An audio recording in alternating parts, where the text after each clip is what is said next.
The esteemed John Candy once said, quote, "I think I may have become an actor to hide from myself. You can't escape into a character." And oh boy, did he do that. Huh? Oh, look, it's got a mind of its own, sweetheart. I can't do a thing with it. From the bumbling but well-meaning Uncle Buck, "You should see that toast. I couldn't even get it through the door." to a vivid portrayal of the corrupt Dean Andrews in JFK, John Candy was one of the greatest comedic actors to ever live. And I will die on that hill. But what exactly was the great actor hiding from? Did he get along with his famous screen partners like Steve Martin? Or was Candy using drinking to continue hiding from himself? And when you make winning your whole life, you have to keep on winning. And finally, how did his last words explain his pain? I am Nostalgic Nick with Do You Remember, and we're gonna answer these questions. Like the surprising problems that rose up from Candy and Steve Martin working together. Before the lights go down, please give this video a thumbs up if you don't mind, it really helps. But without further ado, let's delve into the truth John Candy wanted to hide. Was John Candy a big drinker? A lot of moments in the great success story that is John Candy were pretty surprising. They also weren't consistent. In fact, he started with bit parts, everything from tunnel vision to an outright uncredited role in Class of 44. Even into 1991, the John Candy had an uncredited role in the John Hughes film Career Opportunities. Of course, that's just because they were pretty good friends. But one thing held stable throughout his life: John Candy's capacity for partying. His own good friend remembered, quote, "He liked to go to parties and he was known to indulge." Candy's former driver remembers the actor joining his colleagues for a big cast party, even after his doctors wanted him to rein in the habits. John was almost destined for athleticism since he first dreamed of playing professional football, but that door was swiftly closed because of a bad knee injury. On top of that, John Candy did not shy away from cocaine and smoked a pack of cigarettes a day. Wow. These alone are big red flags, indicating some buried demons, and in fact, Candy suffered from anxiety, both innate and at the mercy of however his career was doing at the time. He did briefly stop doing cocaine after John Belushi's overdose, but everything else just filled in those gaps. What kind of person was John Candy? Most articles online talk about John Candy, an actor, but the guy was also a family man who injected love and humor into everything for other people. You kinda have to be when you're born on Halloween like him. He and his wife, Rosemary, tied the knot in 1979, and they had 2 kids together, Christopher and Jennifer. Even when John was away filming, he'd call in while the kids did their homework. Professional and personal did not have to clash. In fact, Candy consulted his wife Rosemary for his script writing.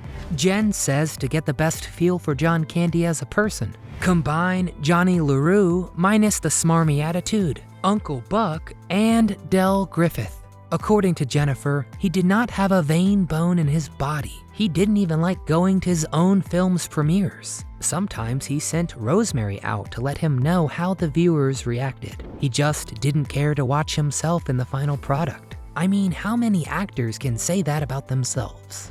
John didn't like watching himself, but he loved animals, and he rescued them on more than one occasion.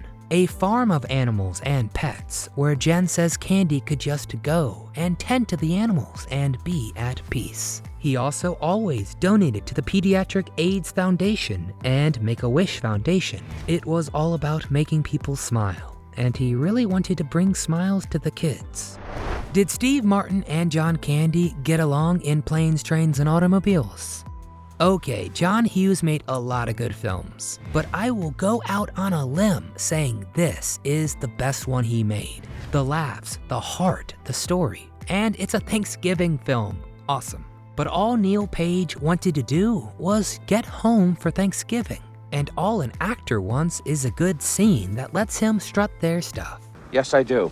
Yes, I really do. I believe that. It could be easy for two guys with so much presence as Steve and John to clash and compete. And having two comedy powerhouses together did raise some unprecedented issues. The problem was that they were both too good at their jobs and played off each other too well. They pretty much threw the script out the window and ad-libbed and played off each other. This actually backfired on the two comedic legends, since they were filming in the freezing cold. One bout of ad-libbing meant 50 takes to cover everything, which prolonged everyone's time in that cold. It was during one occasion in freezing temperatures that when all was said and done, John Candy and Steve Martin agreed to lay off the ad-libbing. Still, they worked together enough that Martin called Candy one of the best screen partners ever. And I mean, God, Steve Martin has worked with the best. On top of that, John Candy made himself a friend to all colleagues on Planes, Trains, and Automobiles. Take Troy Evans. He was the antisocial trucker whose favorite memory was receiving a phone call on the night of the Oscars. It was John Candy, inviting some cast members to watch the ceremony together. John did this for all the lesser-known cast and crew members and treated them to thousands of dollars worth of food and drink. John Candy. The guy was as sweet as his name. How much did John Candy get paid?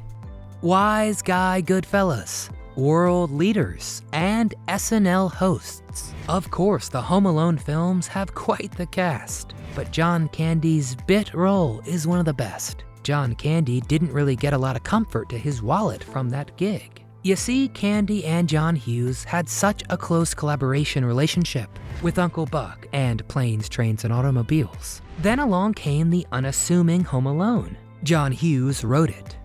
You guys give up, or you're thirsty for more? And John Candy agreed to have a small but memorable role as Gus. It's said that Hughes approached Candy for the role of Gus and suggested as payment he take a chunk of the film's profits. Supposedly though, as told in the book Laughing on the Outside, The Life of John Candy, the guy said he would do it as a favor. Then of course Home Alone was a smash success, and when the dust settled, John Candy was paid a whopping $414. To no one's surprise, all those scenes were improvised, of course. All of it. Polka, polka, polka.